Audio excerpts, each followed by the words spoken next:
তাহাজ্জুদ নামাজ পড়ার শ্রেষ্ঠ মাস হলো পবিত্র মাহে রমজান।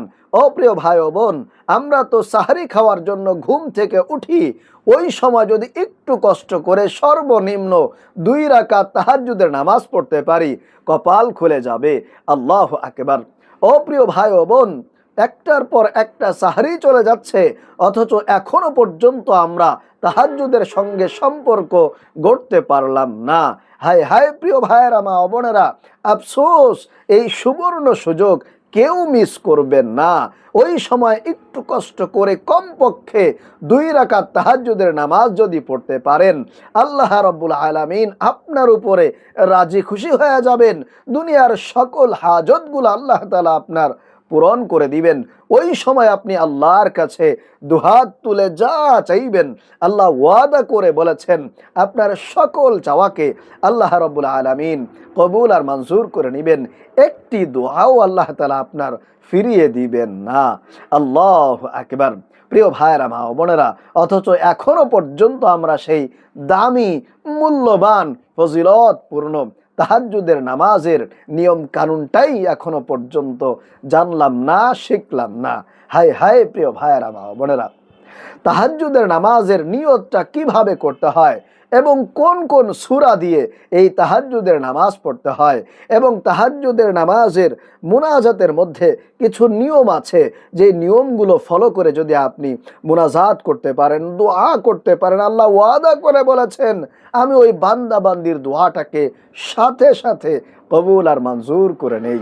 আল্লাহু আকবার। কারণ তাহাজ্জুদের নামাজ হচ্ছে অত্যন্ত দামি নামাজ, গুরুত্বপূর্ণ নামাজ, ফজিলতপূর্ণ নামাজ। যারাই তাহাজ্জুদের নামাজ পড়ে তারাই আল্লাহ তাআলার পেয়ারা বান্দা হয়ে যায়। প্রিয় ভাইরা, মা ও বোনেরা, 5 ওয়াক্ত ফরজ নামাজের পরে সবথেকে মূল্যবান দামি যেই নামাজ, সেটি হলো তাহাজ্জুদের নামাজ। প্রিয় ভাইরা, মা ও বোনেরা, আজ পর্যন্ত যারাই আল্লাহ তাআলার ওলি হয়েছেন, পেয়ারা হয়েছেন, প্রিয় হয়েছেন, তারা সকলেই কিন্তু এই তাহাজ্জুদের নামাজের মাধ্যমেই আল্লাহ তাআলার পেয়ারা হয়েছেন। কারণ তাহাজ্জুদের নামাজ হচ্ছে অনেক গুরুত্বপূর্ণ, ফজিলতপূর্ণ নামাজ। এজন্য আপনি যদি আল্লাহর পেয়ারা হতে চান, তাহলে অবশ্যই আপনাকে তাহাজ্জুদের নামাজ পড়তে হবে।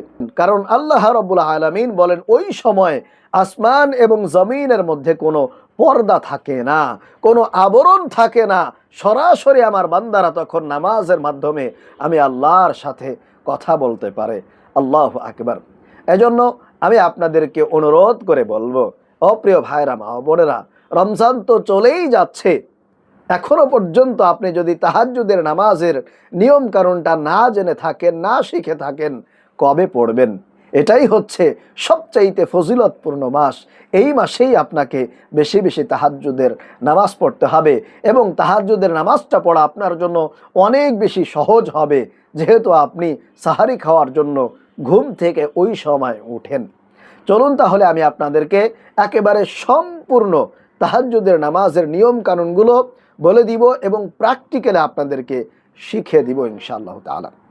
প্রিয় ভাইরা, মা বোনেরা, তাহলে আপনি যখন ওই সময় ঘুম থেকে উঠবেন, সর্বপ্রথম ব্রাশ করে নেবেন কিংবা মেসওয়াক করে নেবেন। এরপরে আপনাকে একেবারে সুন্দর করে ওযু করে পবিত্রতা অর্জন করে নিতে হবে। এরপরে আপনি একটা সুন্দর পরিষ্কার পবিত্র জায়নামাজের মধ্যে দাঁড়িয়ে যাবেন। দাঁড়িয়ে গিয়ে আপনাকে সর্বপ্রথম নিয়ত করতে হবে। সর্বপ্রথম আপনাকে নিয়ত করতে হবে তাহাজ্জুদের নামাজের। আপনারা যারা আরবিতে পারেন তারা আরবিতে নিয়ত করতে পারেন, কোনো অসুবিধা নাই। আর যারা আরবিতে না পারেন তাদেরও কোনো সমস্যা নাই, আপনারা বাংলাতে নিয়ত করবেন। কারণ আমরা যেহেতু বাংলা ভাষাভাষী মানুষ, বাংলাটাই আমাদের সহজ হয়, এজন্য বাংলাতেই পড়বেন, বাংলাতেই নিয়ত করবেন, কোনো সমস্যা নাই। তাহলে আপনারা এইভাবে নিয়ত করবেন, আমার সঙ্গে সঙ্গে বলুন, আমি আল্লাহ তাআলাকে সন্তুষ্ট করার জন্য কিবলামুখী হয়ে 2 রাকাত তাহাজ্জুদের নামাজ আদায় করছি। আল্লাহু আকবার। আবারও বলছি, আমি আল্লাহ তাআলাকে সন্তুষ্ট করার জন্য কিবলামুখী হয়ে 2 রাকাত তাহাজ্জুদের নামাজ আদায় করছি। আল্লাহু আকবার। এরপরে মহিলা মা ও বোনেরা, আপনারা বুকের উপরে প্রথমে বাম হাত রাখবেন, এরপরে বাম হাতের উপরে এইভাবে ডান হাত রেখে হাত দিয়ে চাপ দিয়ে ধরে রাখবেন। এরপরে আপনারা সানা পড়বেন এইভাবে, সুবহানাকাল্লাহুম্মা ওয়া বিহামদিকা ওয়া তাবারাকা ইসমুকা ওয়া তাআলা জাদ্দুকা ওয়া লা ইলাহা গায়রুক। এইভাবে আপনারা সানা পড়বেন। এরপরে আপনারা আউযু বিল্লাহ বিসমিল্লাহ পড়বেন এইভাবে, আউযু বিল্লাহি মিনাশ শাইতানির রাজিম, বিসমিল্লাহির রহমানির রহিম। তারপরে সূরাতুল ফাতিহা পড়বেন, আলহামদুলিল্লাহি রাব্বিল আলামিন আর রহমানির রহিম মালিকি ইয়াউমিদ্দিন। এইভাবে সূরাতুল ফাতিহা পড়বেন। এরপরে যে কোনো একটি সূরা আপনি মেলাবেন, যেই সূরাটা ভালো পারেন, যেই সূরাটা আপনার ভালো জানা আছে, মুখস্থ আছে, এরকম একটি সূরা মেলাবেন। এখন আসুন, এই তাহাজ্জুদ নামাজের জন্য কি কোনো নির্দিষ্ট সূরা আছে কিনা যে হুজুর এই সূরা দিয়ে পড়তে হয় বা এই সূরা দিয়ে পড়লে ভালো হয়? না প্রিয় ভাইয়েরা, মা বোনেরা, কোনো নির্দিষ্ট সূরা নাই। আপনি যেই সূরাটা ভালো পারেন, যেই সূরাটা ভালো জানেন, এরকম একটি সূরা সূরাতুল ফাতিহার সঙ্গে মিলিয়ে পড়বেন। আবার অনেকে বলে যে সূরা ইখলাস দিয়ে পড়তে হয়। আপনি চাইলে সূরাতুল ইখলাস দিয়ে পড়তে পারেন, তাতেও অসুবিধা নাই, তবে যে কোনো সূরা দিয়ে পড়লে হয়ে যাবে। তাহলে প্রিয় ভাইয়েরা, মা বোনেরা, আপনি যে কোনো একটি সূরা মিলিয়ে তারপরে রুকু করবেন। তারপরে আপনারা সেজদায় যাবেন, দুইটি সেজদা করবেন। সেজদার মধ্যে সুবহানা রাব্বিয়াল আ'লা, সুবহানা রাব্বিয়াল আ'লা, সুবহানা রাব্বিয়াল আ'লা তিনবার পড়বেন। এরপরে আবারও দাঁড়িয়ে যাবেন, দাঁড়িয়ে গিয়ে বিসমিল্লাহ বলে সূরাতুল ফাতিহা পড়বেন। এরপরে যে কোনো একটি সূরা আপনি মেলাবেন, মিলিয়ে রুকু সেজদা করে বৈঠকে বসবেন। বৈঠকে বসে প্রথমে কি পড়বেন? তাশাহুদ পড়বেন, আত-তাহিয়াতু লিল্লাহি ওয়াস-সালাওয়াতু ওয়াত-তাইয়্যিবাতু। এরপরে আপনারা দুরূদ শরীফ পড়বেন। তারপরে আপনারা দুআয়ে মাসুরা পড়বেন, আল্লাহুম্মা ইন্নী যালামতু নাফসি যুলমান কাসীরা ওয়া লা ইয়াগফিরুয যুনুবা ইল্লা আনতা ফাগফিরলি মাগফিরাতাম মিন ইনদিকা ওয়ারহামনি ইন্নাকা আনতাল গফুরুর রহিম। এরকম ভাবে আপনারা তাশাহুদ, দুরূদ শরীফ, দুআয়ে মাসুরা পড়ে সালাম ফিরাবেন। তাহলে কিন্তু আপনাদের 2 রাকাত নামাজ হয়ে গেল। আর যদি আপনার হাতে সময় থাকে তাহলে আপনারা 2 রাকাত করে 4 রাকাত, 6 রাকাত, 8 রাকাত পড়তে পারেন, কোনো অসুবিধা নাই। তাহলে প্রিয় ভাইয়েরা, মা বোনেরা, আশা করি আপনারা এই নামাজের নিয়মটা জানতে পেরেছেন, শিখতে পেরেছেন। এখন আপনারা 2 রাকাত নামাজ যখন হয়ে যাবে তখন কি পড়বেন? তখন আপনারা প্রথমে 3 বার ইস্তেগফার পড়বেন। যে কোনো ইস্তেগফার পড়তে পারেন, তবে যেহেতু ওই সময় একেবারে হাতে কম সময় থাকে, আপনারা ছোট্ট ইস্তেগফার পড়বেন এইভাবে, আস্তাগফিরুল্লাহ, আস্তাগফিরুল্লাহ, আস্তাগফিরুল্লাহ, আস্তাগফিরুল্লাহ। এটা আপনারা সালাম ফিরেই 3 বার ইস্তেগফার পড়বেন। এরপরে 3 বার দুরূদ শরীফ পড়বেন। নামাজের দুরূদ, দুরূদ ইব্রাহিম পড়তে পারেন, অথবা ছোট্ট দুরূদ 3 বার পড়বেন, সাল্লাল্লাহু আলাইহি ওয়াসাল্লাম, সাল্লাল্লাহু আলাইহি ওয়াসাল্লাম, সাল্লাল্লাহু আলাইহি ওয়াসাল্লাম। আপনারা 3 বার এই দরুদ শরীফ পড়বেন। আল্লাহ রসুলের মহব্বত নিয়ে, ভালোবাসা নিয়ে আপনারা দরুদ শরীফগুলো পাঠ করবেন। দরুদ শরীফ পড়লে দোয়া কবুল হয়। এজন্য খুবই গুরুত্ব সহকারে মহব্বত নিয়ে আল্লাহ রসুলকে খুশি করার জন্য, সন্তুষ্ট করার জন্য দরুদ শরীফগুলো পাঠ করবেন। তারপরে প্রিয় ভাইয়েরা, মা ও বোনেরা, আপনারা দুহাত তুলে মুনাজাত করবেন। শুরুতেই পড়বেন আল্লাহুম্মা আমিন, শুরুতেই আল্লাহুম্মা আমিন পড়বেন।